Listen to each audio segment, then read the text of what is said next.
On a l'impression en tout cas que rien n'est clair. Il fallait aider l'Ukraine, mais peut-être pas autant. Complètement confiant. Ouais, complètement confiant. On se demande qu'est-ce qui va se passer là.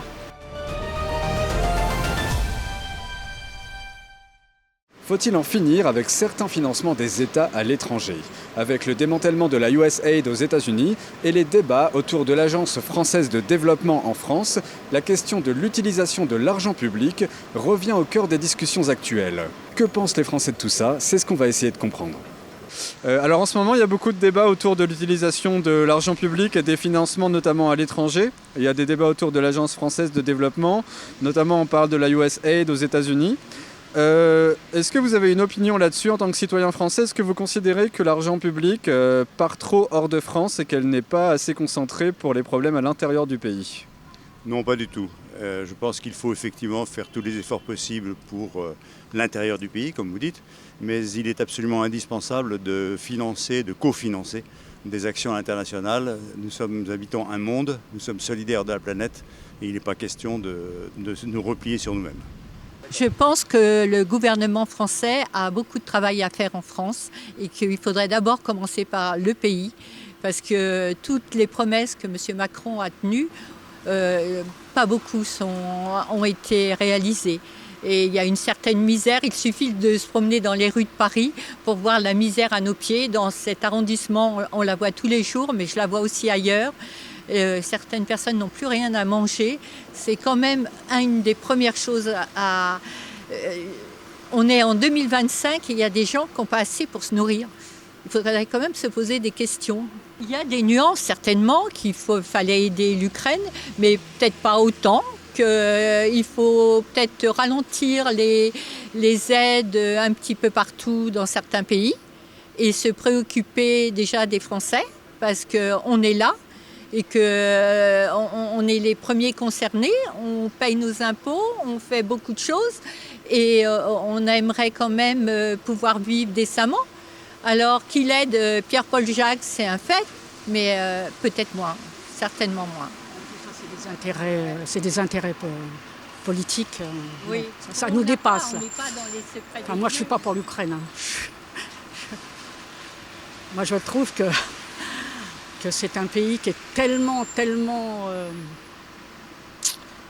comment on dit, j'arrive pas à trouver le terme. Corrompu? Corrompu, absolument.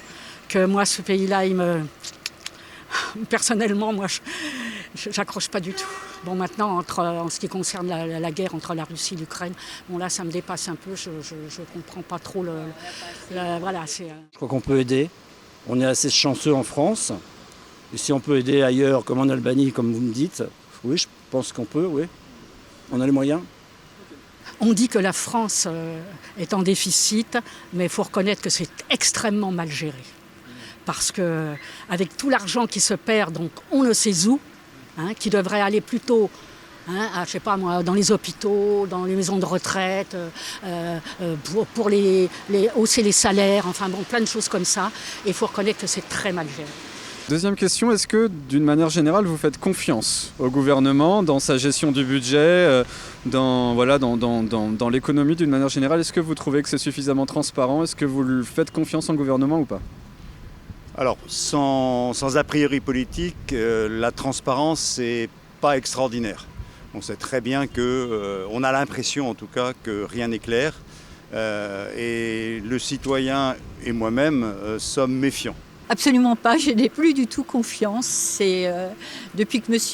Macron est arrivé au pouvoir, déjà ça n'allait pas très bien, mais alors c'est pire avec lui. J'ai l'impression qu'on sombre dans la misère, surtout certaines catégories de Français, et qu'on n'a jamais à donner notre avis et que notre avis n'est jamais pris en compte si on le donne. Et ça, c'est un peu triste quand même. La parole publique est une parole qui ne dit pas la vérité parce qu'on n'a pas l'habitude de dire la totale vérité aux citoyens. Alors, est-ce que c'est issu de la guerre où il ne fallait pas affoler l'arrière? Mais en tout cas, on sait très bien qu'on prend en flagrant délit des politiques en train de mentir. Alors c'est sur des bricoles ou sur des choses un peu plus importantes, mais du coup, ça dénigre totalement le politique. Il y aurait tellement de choses à dire sur ce gouvernement. On a l'impression que c'est pas lui qui dirige, qu'il est que c'est au-dessus les milliardaires qui l'ont mis là, quoi. Enfin, je veux dire, c'est une marionnette un peu. Enfin, moi, c'est ce que je pense. Moi, je fais entièrement confiance au gouvernement jusqu'à preuve du contraire. Complètement confiant. Ouais, complètement confiant. On paye des impôts, on voit des choses qui se dégradent un peu partout. On se demande si effectivement c'est bien utilisé.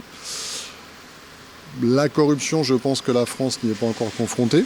Certains pays laissent penser qu'ils sont déjà un petit peu dans ces problématiques. Je crois que la Belgique est concernée un petit peu. Pour l'instant, ce n'est pas le cas de la France, mais bon, voilà, on ne peut pas préjuger de l'avenir. Est-ce que vous considérez qu'actuellement le système politique français respecte suffisamment la volonté du peuple? Est-ce que vous pensez que davantage de référendums serait préférable? Qu'est-ce que vous pensez du système démocratique actuel en gros? Alors je suis personnellement pour une réforme du système démocratique, car nous nous éloignons de l'exercice de la démocratie. Je suis pour une démocratie participative, où serait donné, serait accordé et serait prévu dans la vie du citoyen des possibilités d'intervention, de co-gestion, de donner des idées, etc. Et quant à la représentation, je suis pour la proportionnelle ou pour une partie de proportionnelle, car là aussi la multiplicité de l'information développe des idées un peu différentes chez les uns et chez les autres, et radicaliser l'opposition à certaines idées n'est pas démocratique et amène au contraire à des réactions aux extrêmes. Et nous ne sommes pas dans un exercice d'extrême, même si les extrêmes peuvent être intéressants pour alerter, pour dire, etc. Nous sommes dans un exercice de consensus et c'est difficile en France. C'est ce que je souhaite, des référendums, que le peuple soit, amené à parler, à prendre des décisions et au moins être concerté. Ça serait important, qu'on ait le pouvoir de dire ce qu'on veut. C'est une des premières choses. On est quand même en démocratie et on est obligé de fermer sa bouche constamment et de subir. Et on subit beaucoup là actuellement. La démocratie, vous savez, c'est un terme qui vient du grec, qui est très difficile à mettre en place. Si le peuple gouverne, il y a risque d'anarchie peut-être, enfin pas anarchie en tant qu'anarchie structurée, vous voyez, mais anarchie en tant que synonyme de désordre. Des fois, on n'a même plus envie de voter tellement on a l'impression, comme tu disais, que tout est galvaudé et que tout part à Vaudela et qu'on est en train de couler. Alors, on n'est pas dans le secret des dieux, hein. On n'a pas les tenants et les aboutissants, mais on voit quand même certaines choses et on se rend compte quand même de la régression du pays. Il suffit de se promener. Et le nouvel ordre mondial. Là, on se demande qu'est-ce qui va se passer là. Parce que là, on est en plein dans tout ça là. C'est pas gai, hein. Faut reconnaître que là... Est-ce que vous pourriez développer un petit peu? Je sais que c'est vaste, mais... Non, parce que je vais m'embrouiller dans... J'espère qu'on n'aura pas une guerre mondiale. Voilà. Je ne devrais pas le dire là, mais lorsque j'avais 18 ans, donc il y a bien longtemps, et à prescription probablement, voilà, on m'a mis juré en cour d'assises. J'y suis pas allé. Parce que qu'est-ce que vous voulez qu'un gamin de 18 ans puisse connaître? Je serais sous l'influence de gens plus âgés qui allaient me dire ce qu'il fallait faire, comment je devais me comporter. Donc, effectivement, il faut un petit peu plus ouvrir, mais alors, il faut aussi qu'au niveau de l'éducation nationale, qu'on forme les gens à cette démocratie citoyenne que j'appelle de mes voeux. Le référendum, oui, on peut penser que ce serait une bonne chose. Le passé l'a montré à l'époque de Gaulle. Après, tout dépend des questions. Moi, je suis pour un référendum, mais avec un débat sur les questions qui seraient posées. Sinon, le référendum, ce serait un référendum fermé. Ça ne servira à rien. Êtes-vous pour ou contre, je ne sais pas moi, les agressions sur les bébés? Tout le monde va répondre non, bien sûr. Hein. Donc ça ne servira à rien. Après, pour l'instant, on ne voit rien venir d'autre. Donc moi, je demande à voir. Quel est votre regard en gros sur le système politique? Correct. Ouais. Ok, ça marche. Comme disait Churchill, la démocratie, c'est pas le meilleur, mais c'est l'empire des systèmes. Ok, intéressant.